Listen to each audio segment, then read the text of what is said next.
Hey y'all, I'm back and I have another scary story for you guys. I haven't said that in a really long time, and if you don't even know what I'm talking about, I used to have a series where I would read scary stories, but they were fictional. Typically they were from the subreddit No Sleep, and then I actually had a couple of authors that I would work with like all the time, and I would tell their stories and I loved it. I stopped doing it. I honestly don't even know the last time I read one of these, and I was going through my subreddit and I had a couple that I really want to read. And yeah, I'm super excited. So again, this is a fictional story. This is not real. Although I will say there were a couple of stories put in the No Sleep flare that I was like, oh, these are like real, true paranormal stories. So I just picked ones that I'm like assuming are fake. I don't know. So if this is real, I'm so sorry, but I'm gonna read it like it's a fictional story that you wrote. So this story says, has anyone heard of the Wobbly Man? My name is Dr. Caroline Collins. I'm a child psychologist. I've worked in this field since 2012. I like it because I feel like I give these children voices. They're able to talk to someone that isn't their family or friends, and they don't feel judged. My job can be hard sometimes though. A few months back, I had a young boy come in and he had bruises all over him. He said it was from him falling, and when CPS got involved, his father checked out of living, took the whole family with him. That one hit me hard. I still think of Elliot every day and wonder how I could have saved him if I would have got there earlier. The other workers I talked to about it say that's normal. Guilt has a funny way of fucking you mentally. I've been back to work though, and helping every other child that I can. Then, yesterday, I got a new one. Another young boy, and I think he is deeply disturbed.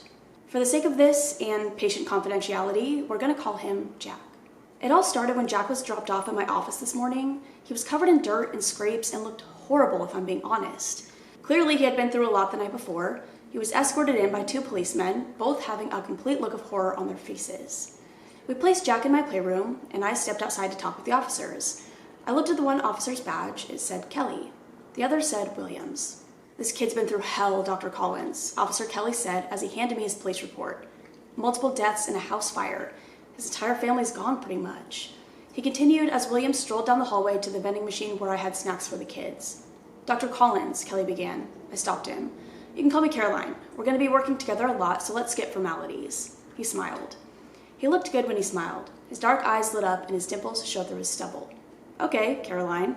This kid watched his house burn to the ground and just sat there. The fire department are looking into arson, but I don't believe that. Kid's not talking though, and the DA is gonna want someone to answer for what happened tonight. If you can get anything out of him, it'd help the case a lot.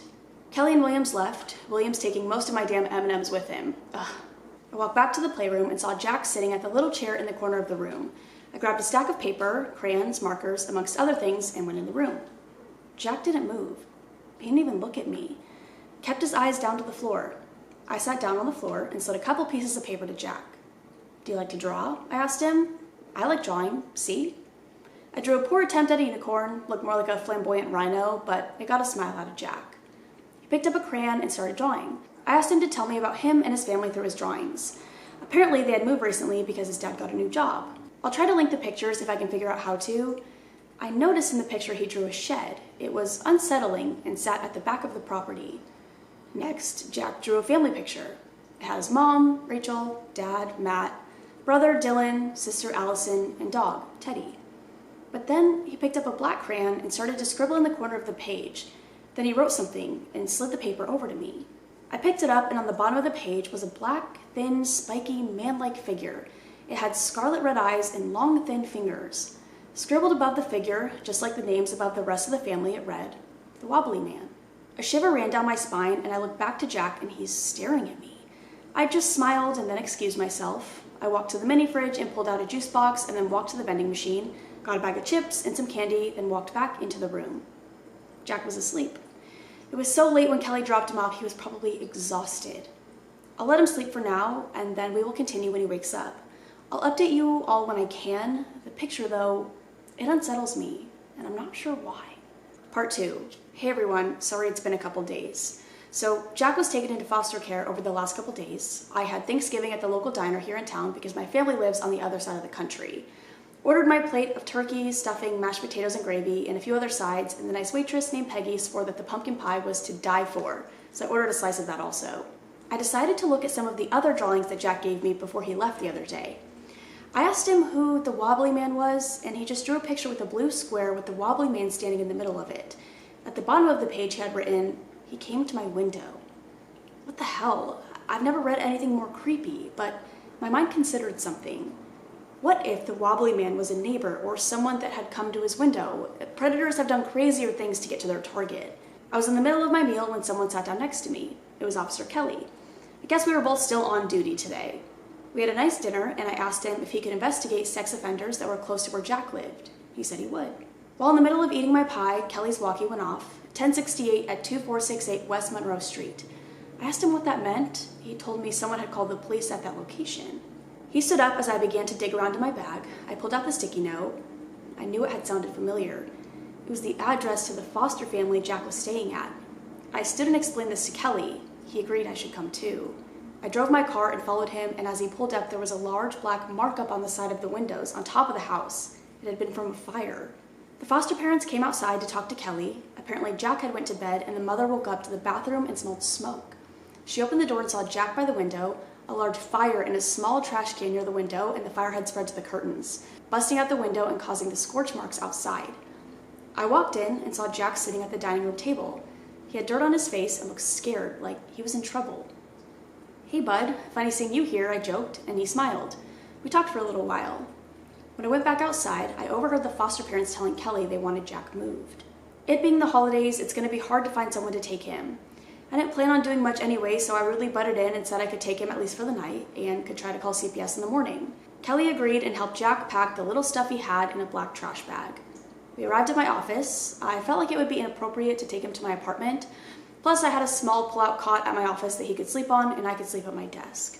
Kelly left after helping me get Jack settled, then I walked him out, thanking him again. When I got back to the playroom, Jack was sitting at a table drawing. Drew me 2 more pictures, while I set up the cot and then tucked him in. The first one had a picture of Jack smiling along with his sister, Allison, and brother, Dylan, and a lady in an orange dress and gray hair. She clearly had a tray of cookies in her hands. At the bottom of the page it read, "Grandma came to visit today and she brought cookies with her. We love her cookies." I smiled and flipped the page, and my smile fell into a frown. The second picture had the family dog, Teddy, covered in red crayon. Big black X's over his eyes, and then behind him was a dark blue car with dark windows, but in the window there were red eyes. Below this page it read, "Mommy said Teddy was sick and had to go to the doctor. The Wobbly Man said Mommy lies." I was at a loss for words. The family dog, which from the pictures looked like a golden retriever, had been hit by a car and died, and Jack watched it happen. How sad. I walked to my desk and set the pictures down and then walked back to Jack and tucked him in. As I turned to walk away, I said goodnight. He was drifting off to sleep at this point, but managed to utter out something that broke my heart. "Good night, Miss Caroline. I love you." I just smiled back at him and told him goodnight and shut the door and went to my desk. I opened the drawer on my left side and pulled out the bottle of whiskey I kept there for emergencies, poured a small glass, and sipped on it until I fell asleep. I woke up a few hours later and went to check on Jack. He was still asleep. I checked my phone, and Officer Kelly had texted me asking if everything was okay. I'll message back in the morning.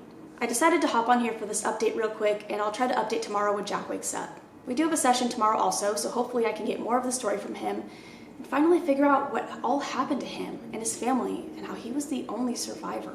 I figured that one was going to be kind of short, but I loved that. And also, if there are any updates, if you're still writing this, please send me that. I love these stories, but that's one of the hardest parts, is like when they're split up into parts and you only have like the first half and you just want to keep reading and you can't. But luckily I knew it was going to be short, so I saved another one. Did I just say that? But please, if you have any more, give me. It's really sad, and honestly, I also like to give my theories when I only have certain parts, but I genuinely have no idea. Either the kid is possessed or he's being haunted by some sort of demon that's like fucking up his whole life.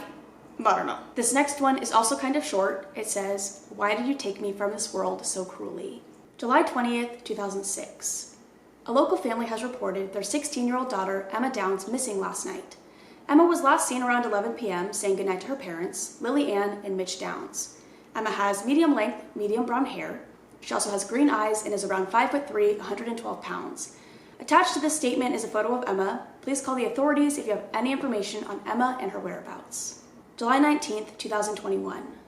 This time of year for Briarwood is always the most difficult, even after 15 years. Every anniversary seems to dig a deeper hole into the hearts of residents of the small town and force fear deep into their guts. Fear for themselves, for their kids, and for their neighbors.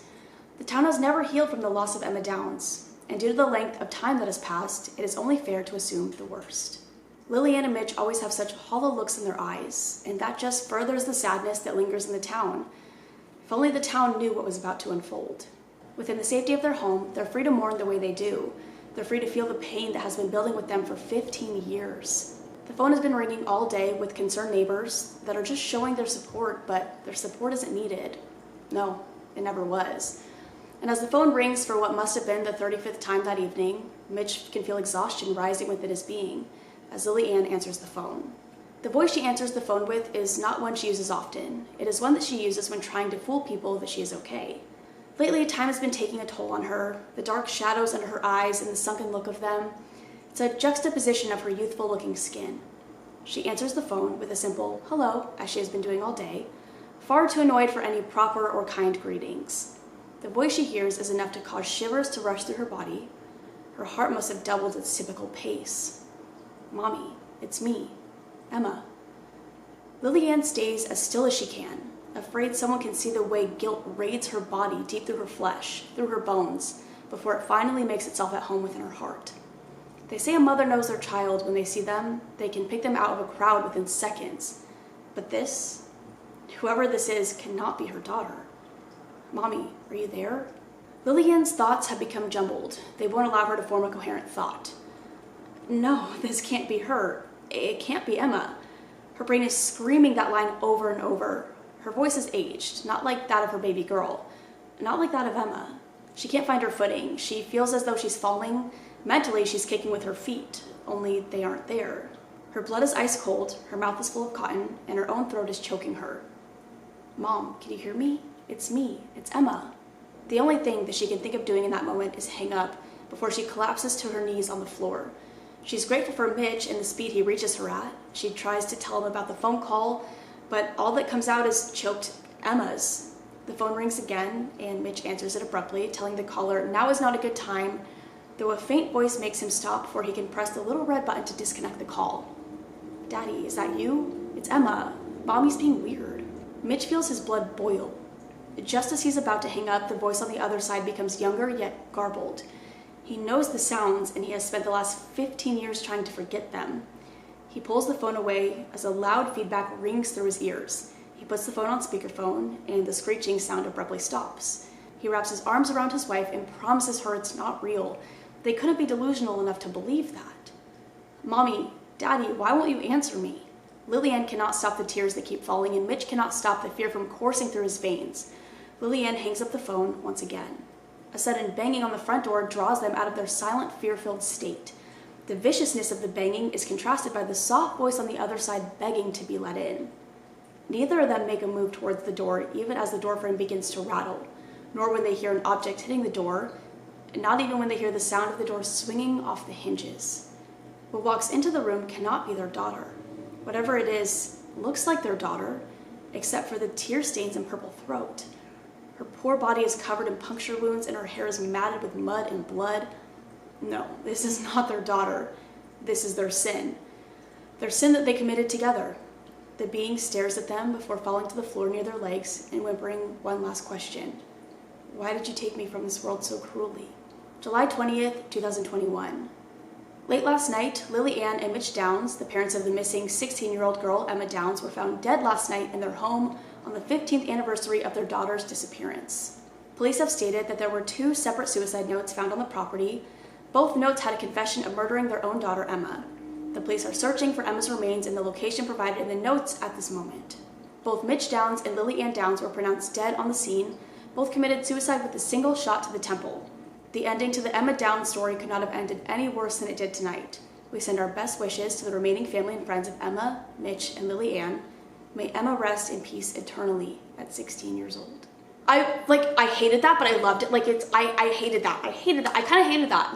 That makes me so sad. That is the saddest thing I've ever read. I did, however, know what it was going to be about because they actually put at the beginning that it was like a prompt that they were writing about. I don't know if it was for school or for what they probably said. They just said, "Hi everyone, this is something quick I wrote to get over writer's block." The prompt was, a girl goes missing. 15 years later, her parents get a call from her older self, but they listen in fear because they killed their daughter that dark night years ago. So I didn't know what it was going to be about, but I didn't want to read that to you in the beginning because I wanted it to be a little bit of a surprise. But that was so good, and if you have more stories, like, that was just you getting over writer's block. That's insane. Like, if you have more, please share them with us. We would love to hear them. But that is all I have for now. I hope you guys enjoyed, and if you have any short stories that you've written, any fictional stories that you've written that you want to share with me or the community, I'll have my subreddit link down below. Just please flare them as no sleep, and just a little reminder, no sleep is only for that, just the fictional stories. If your story is paranormal, you would flare it as paranormal. If it's like a stalker story, a creepy encounter, it would be let's not meet. The no sleep is just for like the fictional stories.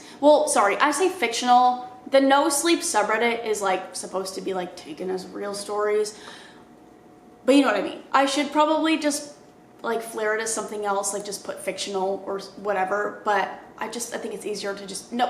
Most people know what no sleep is. I love doing these. I feel like honestly when I read these stories, it goes by so fast. I have to burp. I get so into them when I'm reading them. I love these. I love these. Remember when I did an hour-long story, you guys? That was insane. And I was so mad at myself because it took me, oh my God. Well, it took me like 4 hours to read that story. And then I spent forever editing it, obviously. And then I still messed up the editing because I like was too lazy to rewatch the whole hour. And so like there was one part where I accidentally repeated myself, like whatever. But I did a whole hour-long story once and I like low-key hated that, but I love this. I love the shorter ones or ones that are even like 30, 40 minutes, like whatever. I eat that shit up. But again, I hope you guys enjoyed that. A little bit different than stuff I've been doing recently. I don't have any rambling to do at the end of this because I have said everything in my last couple of videos. And again, I'm still trying to like get all of this stuff so I can make a whole rambly video. So I need to just stop rambling in general, but I love it. I eat it up. So I'm sorry, but I am gonna go. I love you guys. I will see you in the next one. Bye.